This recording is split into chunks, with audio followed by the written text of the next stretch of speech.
Hey everybody, Chris Bober here, the leader and associate broker at Team Bober with Nebraska Realty. And today I'm coming to you, it's almost holidays, it's almost Christmas, and there's not a lot of people out there working, a lot of people shopping right now. But what I wanted to do is give you a quick update, right coming out of the, fresh off the press of the new Tax Cuts and Jobs Act. So this is an act that came out and that was recently passed. It's going to the president's desk. And I wanted to kind of give you an update on this so you can see how this affects home ownership. So as we go through this, the disclosure I like to make is this presentation is for informational purposes only.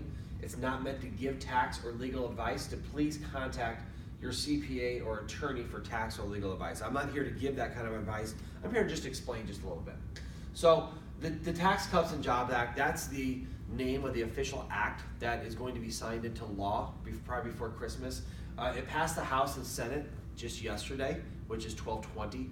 Finally got through, they agreed on everything, and it's going to the president's desk to be signed. So it's sent over to President Trump. He expects to be signed before Christmas. And the big question people are asking me in our industry is what does this mean for home ownership? So when this first started, this process, there was a lot of scary things that were mentioned and were put out on the table that was really going to affect home ownership, and they would have direct and very, very drastic impact on home ownership. Now, the National Association of Realtors, our lobbyists that we pay for, that we send to Washington and all over, they went and fought against a lot of the scary parts and really got a lot of them reduced. But let's go through a little bit here and kind of talk to those. Again, this is going to be on every slide to contact your CPA for tax advice, just knowing that I am not a CPA. So the first item that kind of came up that was a big part of this bill is the mortgage interest deduction. So previously, the IRS allowed up to $1 million of mortgage interest to be deducted, not mortgage interest, but a mortgage of up to $1 million. That interest was deductible. So they can basically take that off of your adjusted gross income to have you show less taxable income. Now, they went back and forth. Part of when they first started out, they actually talked about getting rid of the deduction. Then they went down to $500,000. It got some pushback, and they finally landed on $750,000. So this is something that really isn't a huge effect in our market. As you look at it, if you look at someone who has a $750,000 mortgage, that's probably on about $1 million house, because a 75-25 loan on this would be for $1 million house. And in 2017 in the Omaha MLS, only 26 of the 11,616 sales were $1 million or more. That means there is 0.2% that's affected by this new law. And I would say, well, potentially affected, because most of these people, in my experience, actually put more money down. So that you're typically not going to have $750,000 mortgages. Okay, so this is not affecting the Omaha market that much. The one thing that is noted here is that home equity loans are not deductible anymore. So that interest is not going to be able to come off your taxable income anymore. That's one change. Of course, contact your CPA. So this is where I think the biggest part of this bill is going to affect the most people, especially from the real estate side. This is your state and local tax deduction. So right now, they put a cap of $10,000 of state and local and property taxes, including income and sales tax. So all the way through 2017, you could take what you paid in state and local income tax and property taxes, and you could take them off of your adjusted gross income on your federal tax return. Previously, there's no limit. So which means that if you itemize your deductions, and okay, this only applies to people who itemize their deductions on their tax return. Previously, you can take off whatever you paid in property taxes, mortgage income, all that stuff, and you can take off your income and state sales tax you pay. So there was a nice big benefit in there. They took that away.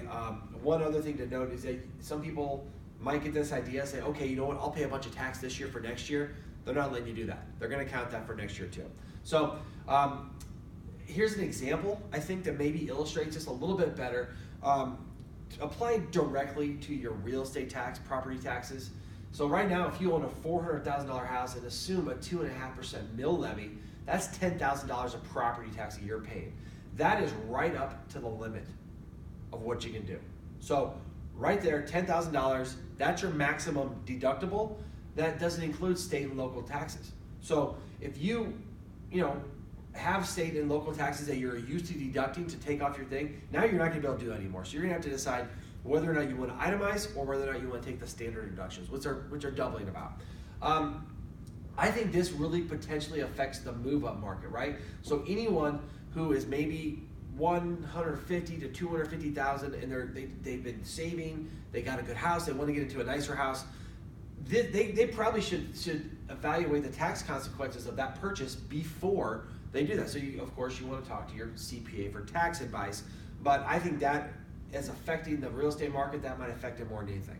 I don't think it's a huge thing, because I don't think people necessarily take tax consequences into play when they buy a house, but this is where it could potentially affect it. Now, there are some really good things that came out. The capital gains exclusion stayed the same, right? So if you own a home, you're allowed to and sell your home, you're allowed to be exempt from $250,000 if filing single, or $500,000 if filing jointly and married of gain. So if you sold a house for this and gained $250,000, you got that exempted. They kept that in there. They thought about taking this thing out. NAR fought for it, and a lot of people fought for it, kept it in there. They also kept the rule of 2 of 5, which means that you have to be a permanent resident in a home for 2 of the previous 5 years to get this exemption. So you can't just do it every year, keep on selling houses and get the exemption. They kept that. They actually talked about putting that for 5 years, 5 of the previous 7 years, which would have been very hard. 1031 exchanges remain mostly unchanged. The one change that did get in 1031 is they are restricted to real estate only. Previously, they allowed you to just, if they qualified, to offset capital gains and the recapture depreciation on some business assets and things like that, equipment. They're not going to allow that anymore. It's going to be just for real estate. They also kept the inheritance value at a stepped-up basis. So if you inherit a piece of real estate, you're not going to have to worry about the gain from when the previous owner who willed it to you, you're not going to have to worry about that gain. You're going to inherit it at the value that it was on the death of the previous owner. So that helps out a lot too. Now, I see this affecting mostly farmers and investors. So the investors really love the 1031 because it offsets capital gains, and the farmers and people and children of farmers and the heirs of farmers will be able to inherit farmland and land and investments of that nature and not really get super affected by it. So, of course, contact your CPA for tax advice. There are some other key factors that came out of here. This is just a kind of a broad level here. The corporate tax, of course, we all talked about that. Corporate tax has been reduced from 35 to 21%. This will see probably an immediate impact in your 401k or any investments you might have. What really helps is small businesses. So pass-through entities like LLCs, S-corps, things like that, they're getting up to a 20% deduction of qualified business income. Now that gets a little complicated, so definitely contact your CPA, but they are helping small businesses too. One thing that changed that's unfortunate is moving expenses are not deductible unless you're in the military. So military only are be able to deduct their moving expenses. Previously, everyone could. Student loan interest. This is another thing that the NAR fought for. The student loan interest deductible of up to $2,500 of interest a year remains deductible. They didn't change that. They fought for that too. Why is this important? Well, the number one obstacle that they say for first-time home buyers is student loan debt.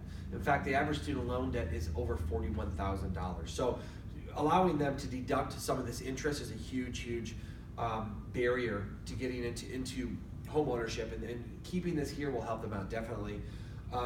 The death tax exemption doesn't apply to that many people, but if your estate is up to 11 million single or 22 million of the married couple, that's exempt from the death tax, which is like 50%. So that was all the way down to 1 million at one point, but they bumped that thing way up. So again, contact your CPA for advice, and 2018 should be another great year for real estate. So in conclusion here, they did not present, in my opinion, they put very few barriers on home ownership. So they really aren't going to make it harder to buy and sell real estate for the most part. Most people in most markets will, I think the tax cuts typically come in a thriving economy. So that's a good sign that we're doing well. And most of the real estate market, in my mind, will remain unaffected. And they'll be driven more by the supply and demand issues rather than the tax issues. So just one quick thing to note, the NAR, National Association of Realtors, they fought for many homeowner rights: mortgage interest, 1031 exchange, student loan interest, capital gains exclusion. These are all things that our lobbyists through the realtors went to Washington and fought really hard for. So it's good to see that those things come out in a great way. So I hope you enjoyed this video. For more information, of course, again, here's my disclosure that I'm not giving tax advice. Contact your CPA or attorney. But for more information, be sure to give me a holler. Here's my number, 312-5076. You can email me, chris@nebraskarealty.com. And again, my purpose here is to provide you with information so that when it comes to buying or selling real estate, you see us as professionals and you want to work with us. So if you want to buy, sell, build, or invest in real estate, call the pros at Team Bober and we will tackle the market for you. Have a great holiday.